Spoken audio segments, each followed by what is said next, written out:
What is up, everybody? It is your homegirl, KDG, and wow, it's kind of been a while, hasn't it? Yeah, I'm really sorry. I was about to publish an episode, and then something horrible happened, and so now I'm kind of changing direction.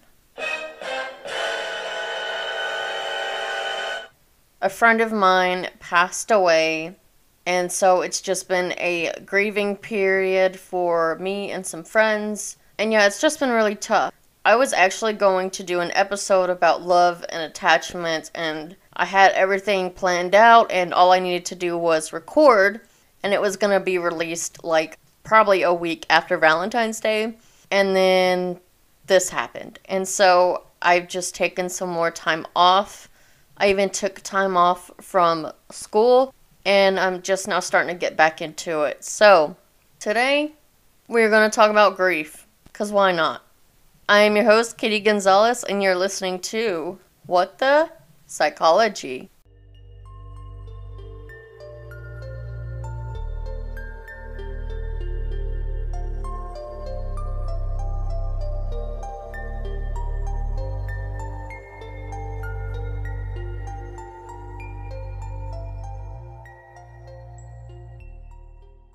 Alright, so before I really go into this, I kind of just want to rant a little bit because I'm kind of mad in a sense. Because all of you know that I am hardworking, I'm a good student, and despite my own challenges and even with my own mental illnesses, I never ask for anything. I never ask for help.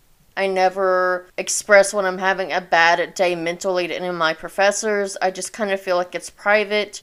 And I somehow work through it. But this became a time where it's like I'm grieving and there's no way I can work through all my feelings and be able to focus and be able to take notes and really pay attention and give quality work that I normally do. So I reached out to all of my professors. I did have a few assignments that were due, like that weekend that I found out what happened. They had to pull my friend from life support. And so I just let all my instructors know. 5 out of the 6 of the professors, because you guys know I'm an overachiever, I'm taking 6 classes right now, and I will be graduating soon. I also have like all A's and 1 B, like my whole collegiate career. And so I'm just kind of mad because 5 out of 6 of the professors were amazing. And they're like, it's a hard time. We will extend the assignments for you. Just let us know when you're ready, and we'll work out a schedule. Let me know if you need anything. Like, they were all there encouraging me, willing to help, and great. I did have one professor who was like, well, the one assignment, I will extend it a couple of days. And, that was the whole week that I took off. And it just, I don't know, maybe I should have communicated better or more. But honestly, I didn't even really look at my laptop. I took some notes for class, but I just wasn't really in it. And I sent out an email to all my professors saying, hey, I took the week off. I'm feeling much better. I'm ready to get back to it. And the one that gave me a 2-day extension was like, well, you missed it, and you have 2 things that are due today, and we didn't discuss those. And so here I am having to scramble to take, a quiz and then an exam. And I didn't do the best. I mean, I did average. And because I missed the assignment, right now my grade is a C or a B, and it's going to drop down to an F because I missed that assignment. And I don't know. There's just been no grace really shown to me to be well, okay, I understand, and yeah, I can extend it. But no, it's just been so I don't know, it's just frustrating because if it was me as a professor, life happens. I'm sorry, I cannot control that my friend passed away and that I am highly affected to that and highly sensitive to that. But, it's whatever. I know that we have student evaluations at the end of the semester. We also get 10 extra credit points for that particular class for doing that. So it's going to be kind of a big, middle finger when I put not the best comments about said professor because, yeah, of how I've been treated during this hard time. So, whatever, I'm just gonna have to work extra harder to maintain my GPA, and that's probably what makes me the most mad is like every day you miss an assignment in that class, like your grade reduces 20%. So it's like, well, by all the days that have passed, I'm gonna get a 0 anyway. So what's the point of me even making up that? Like, there's literally no point. I don't know. Anyways, I've never really came across an instructor that's like that, which I guess is a good thing because I've been in college for like almost 2 years and I've had great professors. So I guess it's good if you get one bad out of all the good ones that you have.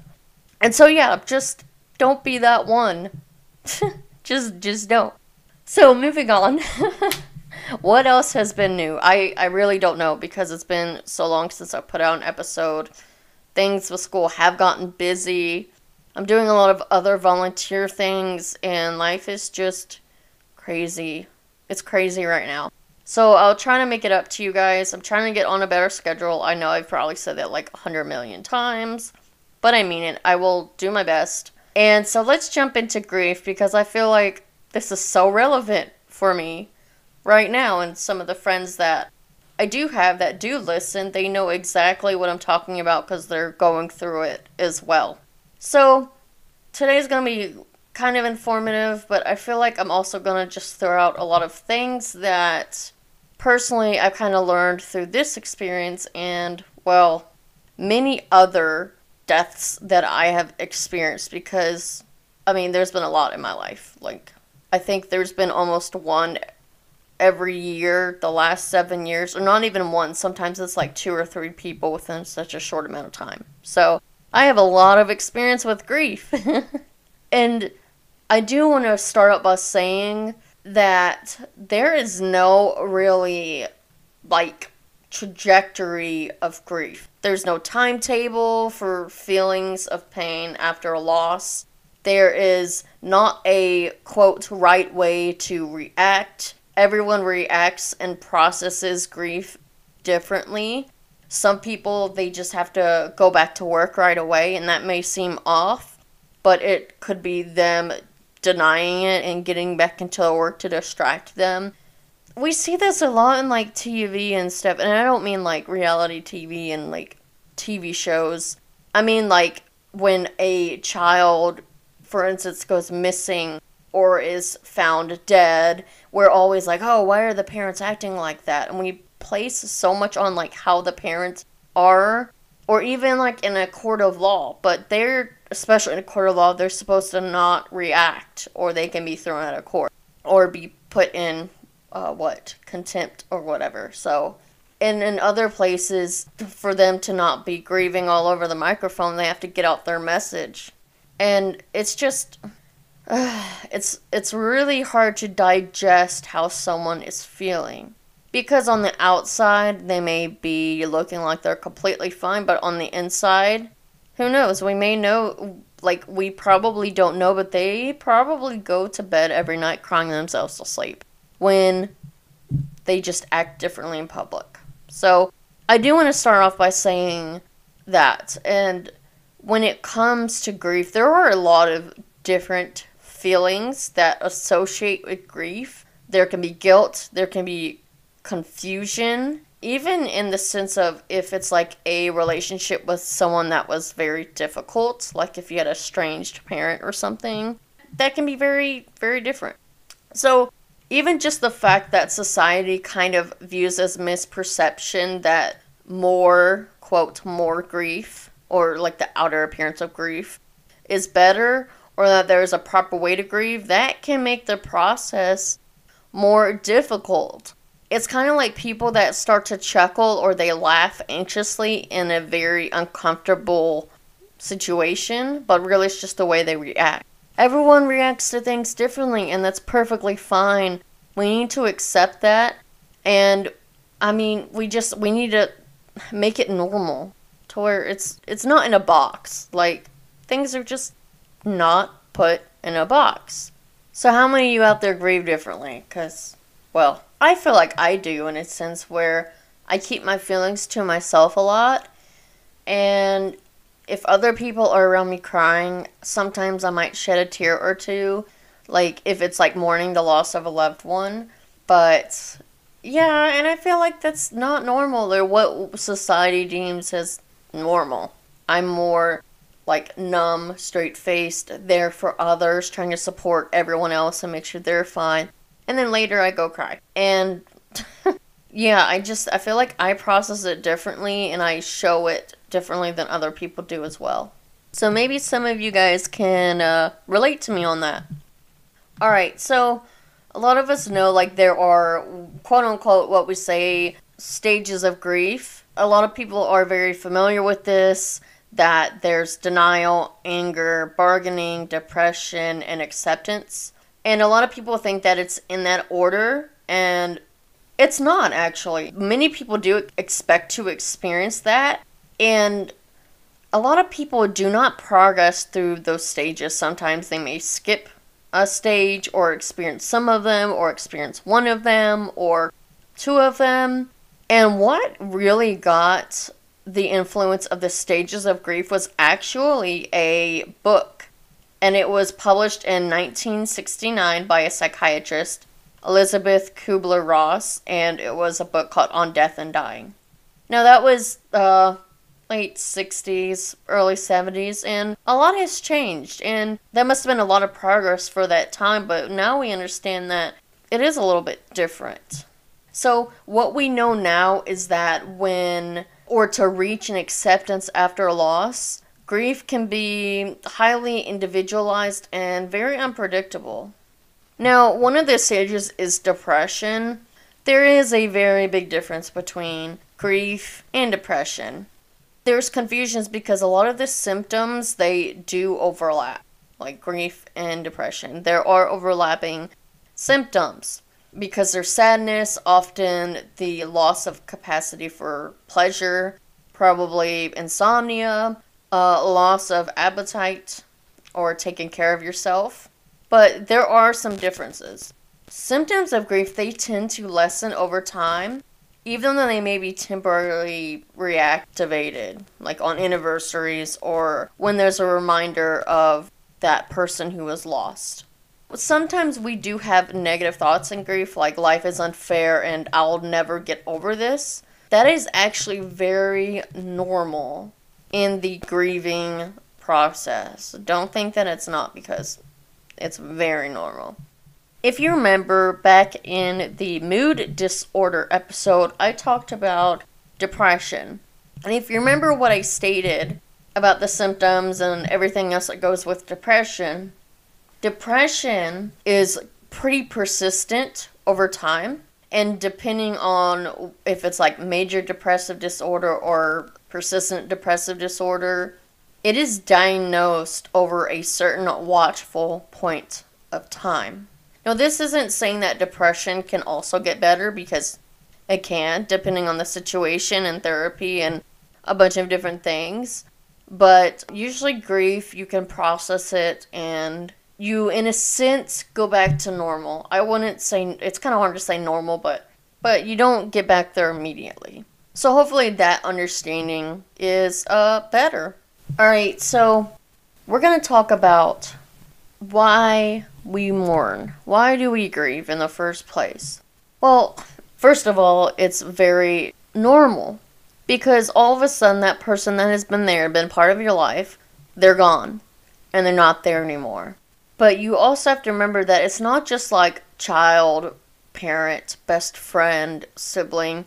We also grieve over other things. We grieve over a treasured pet, who in my instance is part of the family. You guys know the chief editor. Some grieve over a job or other important roles in life. If you get divorced or married. No, that was the complete joke. Don't laugh at that. And sometimes it's like you might grieve over a home or other emotionally significant possessions. If you've lived in a home all your life and now you have to sell or something or downsize, that can be really hard. You have all memories attached to that home. So it's not just losing a person, but what is crazy is that we don't really look at it that way. We don't really acknowledge that those are also things that we can grieve over. The pain is compounded by the feeling that one has not been given, quote, permission to experience it. However, the framework of mourning can help an individual work through those moments too. Like, it's not just about losing people, it can be about other things. So that's also important to note. Of course, it may not be as significant as losing a person. That's not what I'm saying. But the fact that we don't acknowledge the pain of losing other things too, and we're not really given permission to experience grief over those things, is also disingenuous. So, we need to kind of change or shift our perspective there too.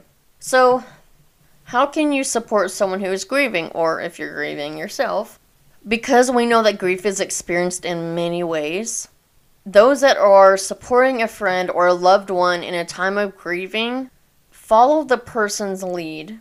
Do not judge whether they seem to be grieving properly or whatever your definition of grieving is, or if they're grieving too short or too long. It's very unhelpful, especially to encourage the pursuit of what we call closure. Some better ways to help is offer practical help and also an acknowledgement of a loss or both positive actions. Okay? So many mourners, they want those around them to listen, ask questions, and share memories, confirming the depth and validity of the griever's feelings and to help them heal. Now, I have heard people say the most outrageous things to people that are grieving. Like, oh my goodness. Some people will make snide comments about the person that is grieving, or they will make it about themselves, and sometimes things we would normally say can be very insensitive to the subject of someone that is grieving, so we need to be very careful about what we say, how we say it, because that person is in a very emotionally vulnerable place. I wouldn't even say vulnerable, I would say sensitive, and we just gotta be mindful of that. Something else I really, really want to talk about, because I experienced death at a young age, and I feel like we don't really teach children how to grieve. And I don't want to say grieve properly, because what I just said was there's no proper way. But teaching your children how to express themselves and for them to cope with a loss. And it really depends on their age, how close they felt to the person who passed away, and the support they received. And a big problem that I see is that a lot of parents, they think, oh, not even parents, but it could be older siblings as well. A lot of them think that, oh, I have to be strong for my kids, or I have to be strong for my siblings. And there's a way to do that and still show them how to cope with their feelings as well. I feel like we get so tied up in I have to be strong where we can't be emotionally vulnerable even to our kids. And that can be a very dangerous place to be, because we gotta teach them how to cope with their feelings as well. And if we don't, typically you see kids have or start to have behavioral issues because they just don't know how to express themselves. So, I mean, And in some cases, they will have issues with self-regulation, regulating their own emotions, which lead to that. Okay, so while we are on the subject matter of this, I want to play a quick audio clip from the movie The Pacifier, which has Vin Diesel in it.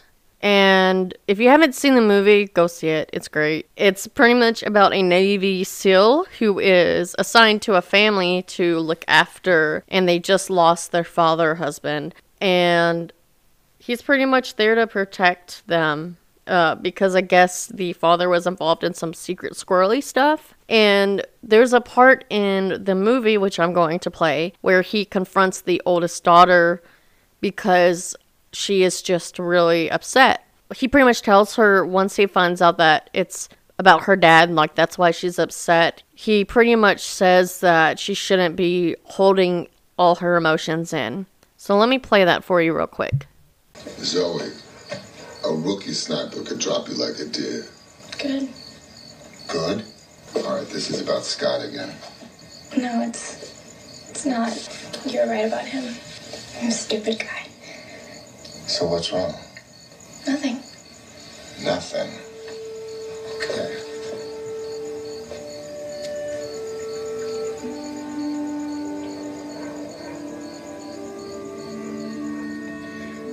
You know, when I was little, my mom left. My dad was a spec ops soldier like me. When I was 8, he shipped me off to military school.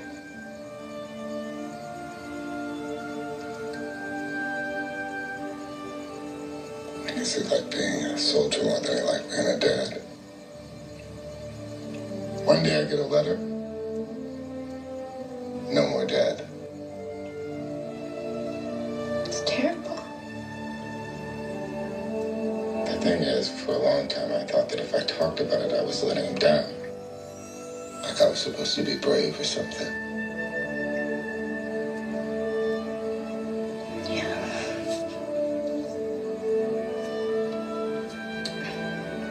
It's okay to talk about your dad, Zoe. I do miss him. So much. I don't know, I want to be strong for Lulu and Tyler and Peter and Seth and my mom. It's such a big burden to carry. You know.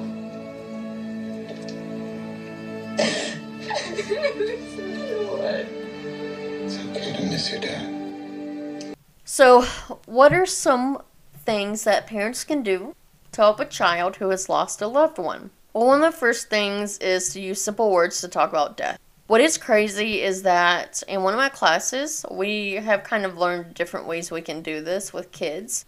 And if you think about it, kids are already surrounded by death. And it's before they even lose a loved one. Well, sometimes they lose a pet before they even lose a loved one. And then there's also songs and books that have themes of death in them. Well, the Little Red Riding Hood, Hansel and Gretel, those have themes of death in it. Also songs like Ring Around the Rosie, that's about the plague. Rockabye Baby has some very eerie themes to it as well. And probably even some Disney movies have death in them. Most recently, Coco, that's all about Dia de los Muertos, so Day of the Dead. So it's all about dying and how on that day that culture celebrates death and the story behind the day. So those themes are already being introduced to them. It's not like they don't know about it. And we think we're protecting them by holding back. And I think there's a way to do that without throwing out too much to them, but also not withholding. So you gotta have that healthy balance. Another thing to do is listen and comfort. Every child, just like every adult, they react in their own way when they learn that a loved one has died. Some kids cry, some ask questions, others seem not to react at all, and it's okay. So you want to make sure you probably stay with your child, give them hugs, comfort, answer their questions, or even just be together for a few moments. And it is, like I said, it's completely okay for them to see your sadness and your tears. That might actually help them grieve as well. Because remember, parents, you are the example to your kids. They look up to you. You are their heroes. What do most kids say when what they want to be when they grow up? Or if you ask a kid who their hero is? Most times, they'll say like their mom, their dad, or they'll pick a job that associates with their parents. Not always, but sometimes. Or they'll talk about their parents in very positive ways. They look up to you.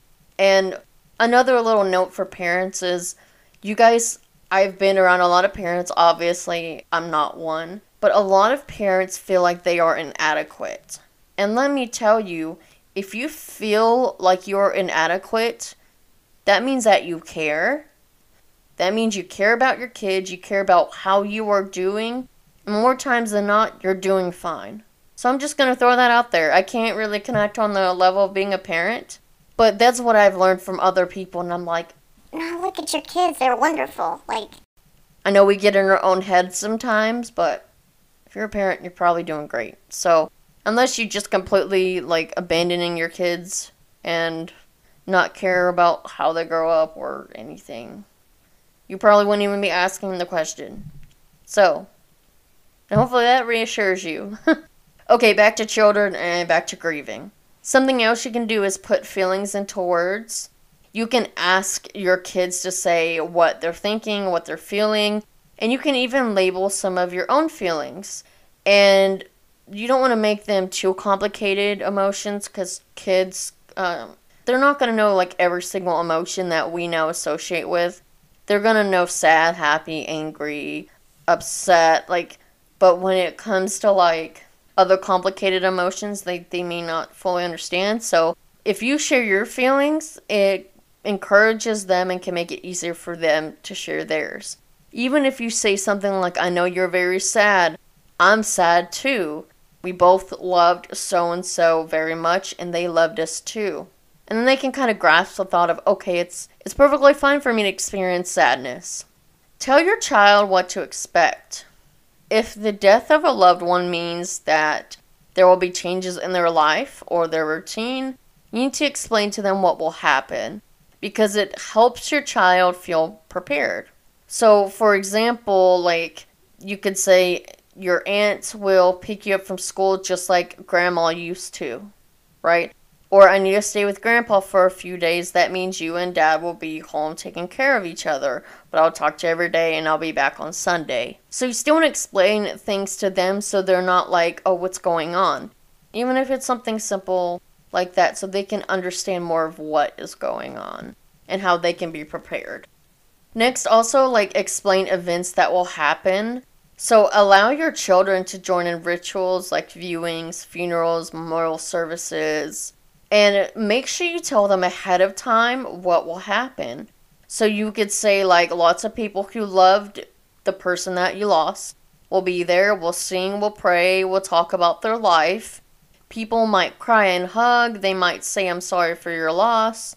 And we'll say, thank you, thanks for coming. Or you can stay near me and hold my hand if you want.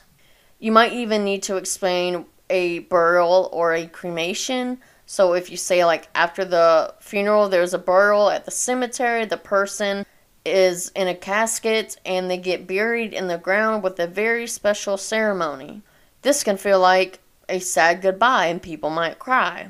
And then you can share your own family's beliefs about what happens to a person when they die. Like, that's a perfect opportunity. You could even talk about, like, what happens after the service. Like, we're going to go eat food together, we're going to laugh, talk, and hug more. We're going to talk about that person even more and share more memories, and it will help us feel better. So even just simply explaining things like that in terms that your child can understand can also help them in the process of grieving and maybe even see closure in a sense. What's next is give your child a role. So even having a small active role lets kids feel part of things, and it will help them cope. So you might invite your child to read a poem, pick a song to be played, or gather some photos to display, or make something.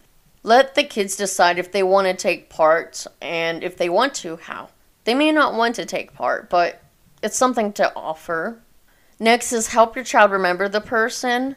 So in the days and weeks ahead, encourage your child to draw pictures or write down stories of their loved one. Do not avoid talking about the person who died, because that can really confuse things even more. Sharing happy memories together will actually help grieve and will actually help process that loss.